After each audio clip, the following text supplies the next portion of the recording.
boat in the water, got a boatload of tools, and to give you a run through of what we're up to on the boat, what we've got planned, and how she's looking. See you there.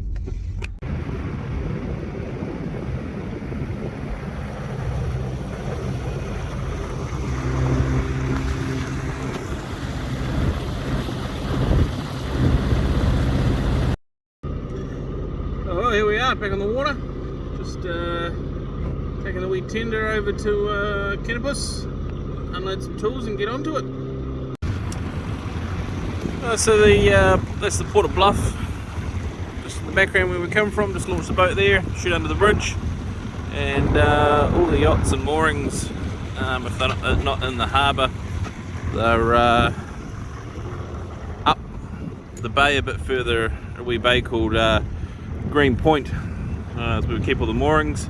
The harbour is quite shallow in patches, but just along here it wraps round. There's a big channel that flows out down where we've just come from, and then straight down the causeway there under the bridge.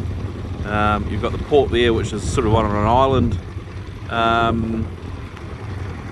it's reasonably deep right through here. To get the yachts out, just got to go around the port.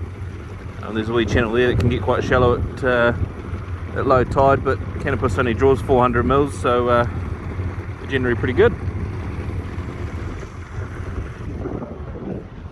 Alright, onwards and upwards.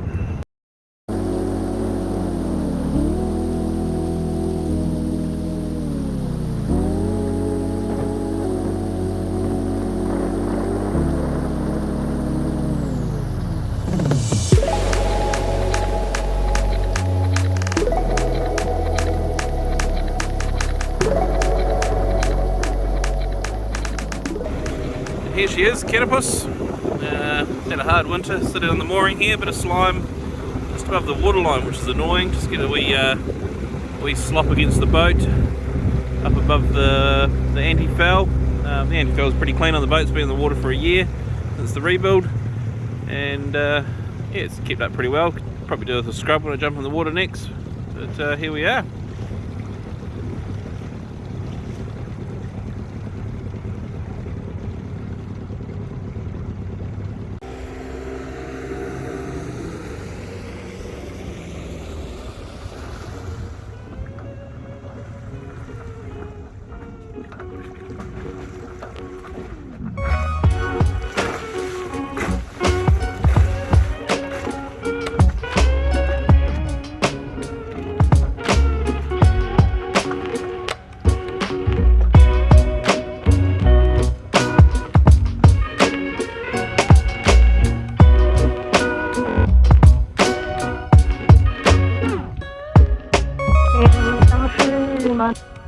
Långt från svenska kusten skär ska jag fira julen här på Hawaii.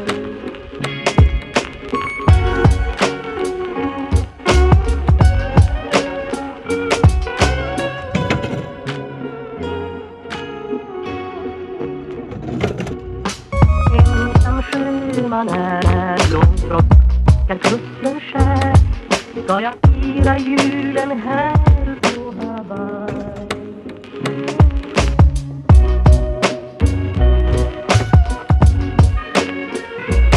Men det lindrar i hemlängtans glöd.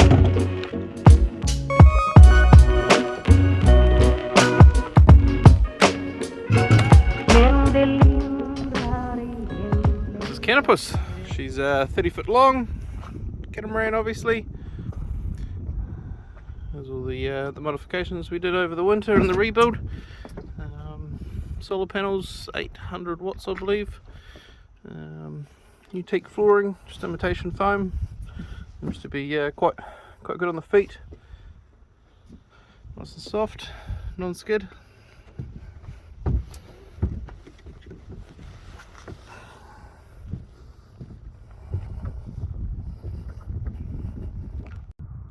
So up on deck here, Canopus is a cutter rig, so large head sails and smaller main. I think the boom's only 2.8 metres across the foot. So we have a large furling genoa that's just being altered at the moment, and also a furling jib, and then a small storm sail on the inner forestays. So yeah, 3 sets of head sails available depending on the weather, and main just drops down into the nice and easy stack pack. Yeah, like I say, only a 2.8 metre foot on the main, quite a square top main, but also a very sort of short rig, so yeah, we get most of our power from the head sails. We've got 2 anchors, large aluminium one there that we use most of the time. That's a Fortress, I believe, and then just a smaller one if we need it for stern anchors or whatnot, and just the tramps in the middle. So the 2 dagger boards just operated remotely from the cockpit. Just winch them up and down, or pull them up and down depending on if we're moving or not. Everything runs back to 2 sheet winches and a couple of centre winches in the just under the mast there for trimming and halyards and things like that. And then at the very aft of the boat we've got the solar arch, which I believe is about 800 watts. So that gives us plenty of power. Nice big cockpit. Just in the centre there's a lift up box with the outboard 20 horsepower Honda. Nice and deep. Just tiller steering that can be hooked up to the steering wheel in the centre there. Nice big traveller, so generally sail with a tight main sheet, keeping a good shape on the sail, and just running the traveller when we start to get a bit overpowered, just to sail quite nicely. Aft lazarette, it's got a nice big rope slocker. I need to put a couple of hooks in, and the holding tank, and diverter valves, and all our skim fittings are accessed in this watertight bulkhead.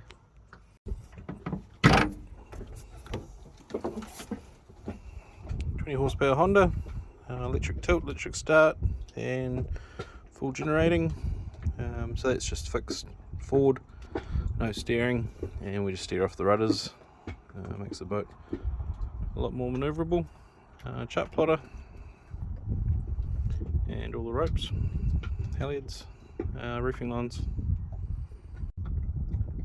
Port and starboard, just some small lazarettes, just fold up, and also port side lazarette has the batteries, solid controller, and then down through the floor there there's water tanks and just general storage. Basically double this size, goes right through there. It's your standard fold out saloon table. It's in there. So we've got master cabin down to the starboard side and the head, and then through to the port side got the galley and a forward double and a single quarter berth where we keep all the gear and whatnot. I'll show you that now.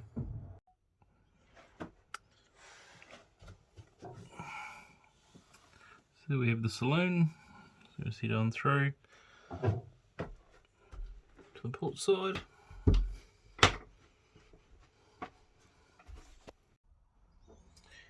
Heading forward up the hull, where all the major repairs were. Still got to paint around the window sills there.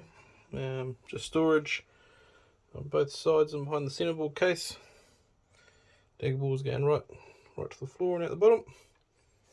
We've got a single quarter berth that we just keep all the gear in. It can be used, and then another double bed. This is what the starboard side hull was like before we renovated it. So yeah, just keep spare gear and water toys in here if we need to clear it out for guests. Just sink, set of drawers, wee oven, and opening port lights. Have the some of the electrical controls there, and storage under the cooker. Heading back up into the saloon and out the aft cabins. Here we have the starboard side hull. This contains the head. Just got a wee bit of work to do in there. Just tidy up a few wee bits and bobs, just hanging lockers for wet weather gear and so forth. Down the stairs into the hull. We've just done an upgrade in here. So we've made this double bed into a full king with a very small quarter berth underneath. So we have a full king size mattress, which makes it very nice. And forward hatch there, lots of airflow through the boat when on the mooring.